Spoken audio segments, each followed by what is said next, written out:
કોણ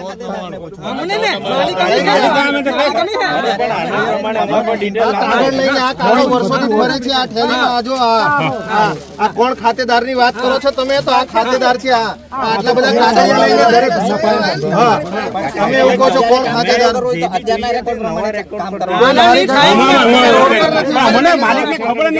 તમે આ માલિક ની જમીન માં આવી જાવ છો.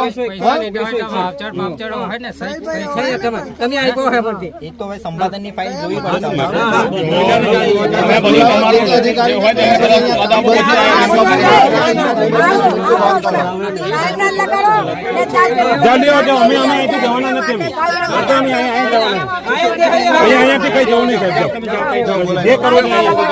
બાકી કામ તો નહીં ચાલુ થયું.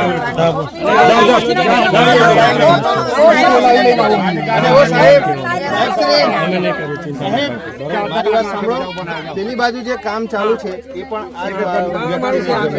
બરાબર. તો કેટલા એકર જમીન આ ટ્રસ્ટમાં આપી છે અને ત્યાં બાંધકામ થઈ રહેલું છે એ પણ સર્વે નંબર આ જ લાગે છે. અરજી આપી દો મને તમે, તો પછી આગળ હું મીટિંગ પણ કરાવી દઉં ટ્રસ્ટ સાથે. મીટિંગ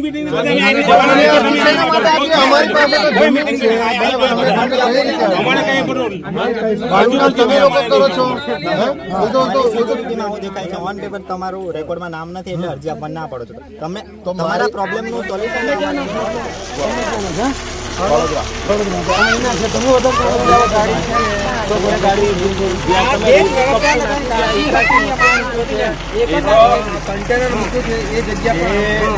કાકાની છે એમને ભાડું આલીએ છે.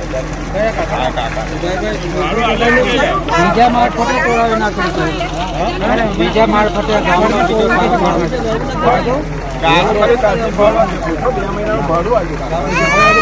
એવું નહીં, પહેલા પૂછીને ચોખવટ કરી પછી માલ મટીરિયલ નાખ્યું. કાકા જોડે વાત થઈ પછી મટીરિયલ નાખ્યું. એટલે બીજા મારફતે તોડાવી નાખ્યું. મેં હાજર નહોતો એની અંદર ઉભા રહો સાહેબ, 5 મિનિટ. અમને તો કશો વાંધો નહીં, અમે બંધ કેસ બંધ કરી દઈશું. મશીન બંધ કરાવી દો. આ મશીન ખાલી કરી દેવાનું. અમારે યાર માલ જામી જાય. એ કશું નહીં, જામી જાય તો જામી જવા દેવાનું. થોડું કોઈ ખેતર તોડીને તો તમે મન ખાવે છે બાંધકામ સાહેબો કામ કરે. અમે તો કોન્ટ્રાક્ટર છે, અમે તો પેલા લોકો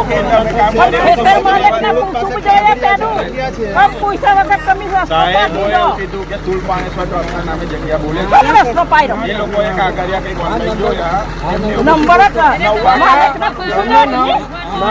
નવા કટિયામાં સુલતાનમાં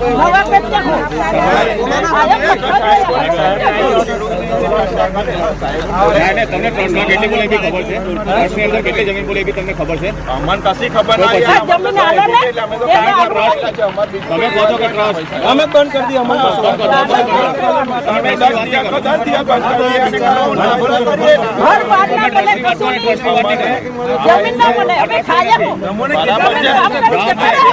હું ખેડૂત છું, મને ખબર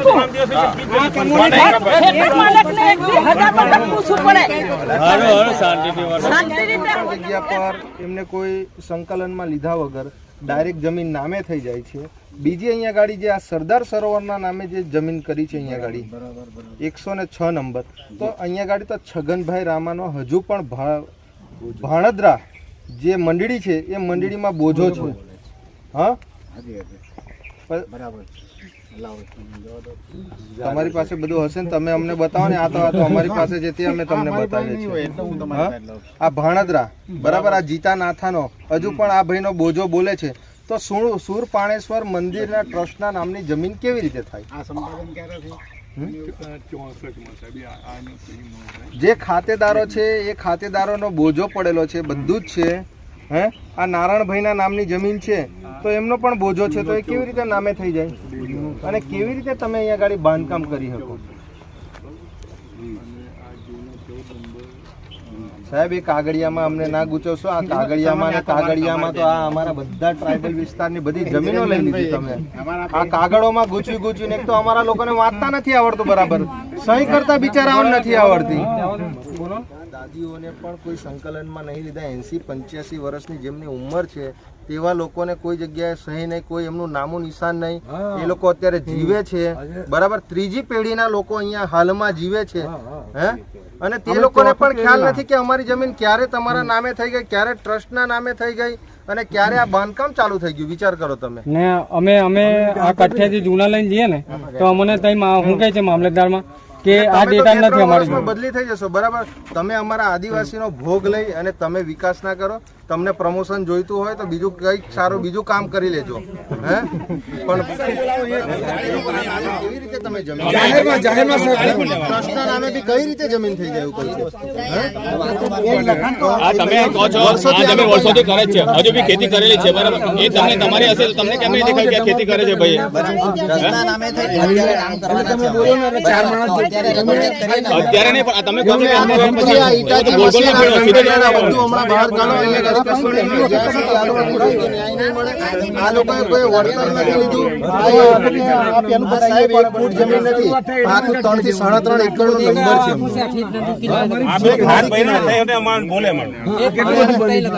અને એવી જ રીતે બીજા ભાઈ અહીંયા ગાડી છે, આ કાકા, બરાબર. આ દિવાલની પેલી બાજુ એમના નામના કટિયા નીકળે છે, બધું જ નીકળે છે, તેમ છતાં તમે બાંધકામ કરી દો. આ બિચારા ગરીબ માણસો બોલતા નથી એટલે કે આદિવાસી છે એટલે તમે એમની જમીન હડપવાના ધંધા કરો. આ લોકોએ વળતર નથી લીધું તો તમે આવું કેવી રીતે કરી શકો?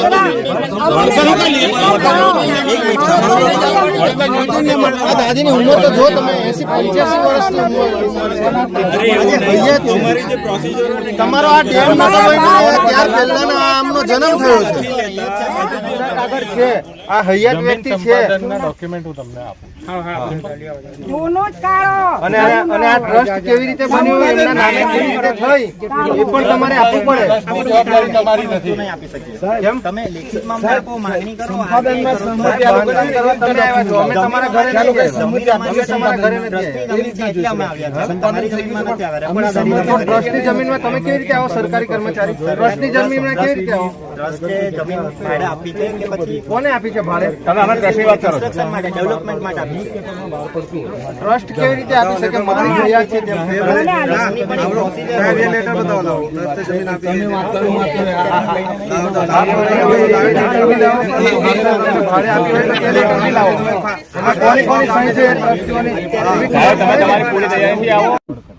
અને બીજું સાહેબ કે આ લોકો હૈયાત છે તો ટ્રસ્ટના નામે જમીન કેવી રીતે થાય?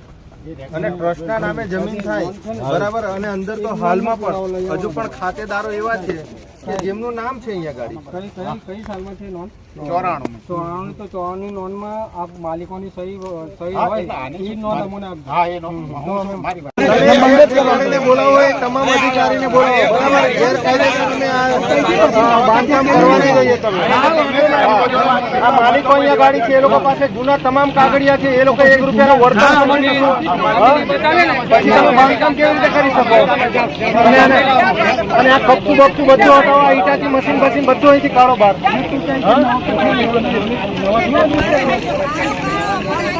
મોડા ભાડા લોકો કોઈ બોલતા નથી એટલે તમે લોકો એવું બોલો યાર. અમારા આદિવાસીઓની જમીન શું કરવા તમે લો? અમે સહકાર તમને આપીએ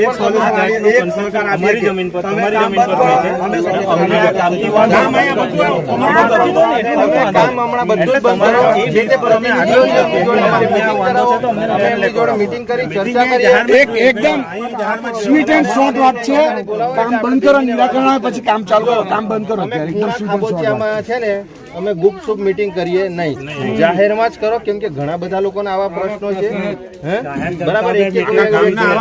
અને અમે 4 જણ પછી હું નિર્ણય લે, આ લોકોના મનમાં શંકા જાય એટલે જાહેરમાં